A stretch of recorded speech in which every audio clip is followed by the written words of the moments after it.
ख्रिस्तातील प्रिय बंधू आणि भगिनींनो, माझं नाव नवीन शेखर आहे. आज मी तुमच्याबरोबर भारत या देशातून बोलत आहे. राज्य महाराष्ट्र, जिल्हा कोल्हापूर आणि सदर बाजार नावाच्या एका छोट्याशा भागातून मी तुमच्याबरोबर बोलत आहे.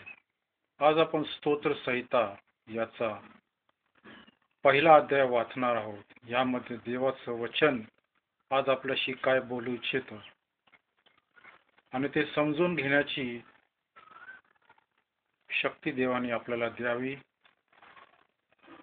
आणि त्याप्रमाणे चालण्यास आपल्याला देवाने सहाय्य करावं, आपल्याला मदत करावी की आपण त्याच्या मार्गावर चालावं.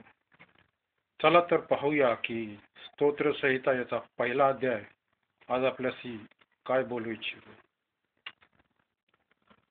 स्तोत्र संहिता या पहिला अध्याय, नीतिमान आणि अनीतिमान.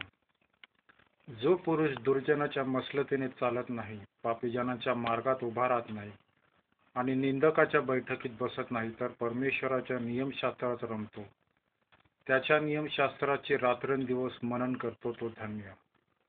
जे झाड पाण्याच्या प्रवाहाजवळ लावलेले असते, जे आपल्या हंगामी फळ देते, ज्याची पाने कोमेजत नाही, अशा झाडासारखा तो आहे, आणि जे काही तो हाती घेतो ते सिद्धीस जाते. दुर्जन तसे नाही, ते वाऱ्याने उडून जाणाऱ्या भुशासारखे आहे. यामुळे दुर्जन न्यायसमीत टिकावेचे नाही, पापी जन नीतिमानांच्या मंडळीत उभे राहावेचे नाही.